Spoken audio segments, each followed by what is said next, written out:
பனியாக மலையாக பாரினில் கிளைத்த உருவே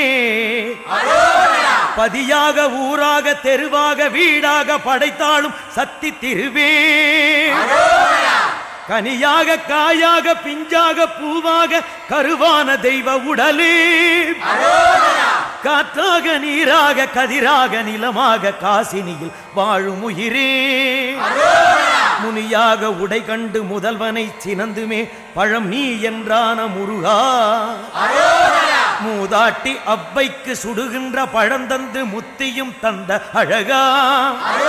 இனிதான செந்தமிழில் உனைப்பாடி பணிகின்றோம் எமையாள வேண்டும் முருகா எழிலான காவடிகள் உன்வாசல் வர வேண்டும் ஏறுமையில் ஏறி வருக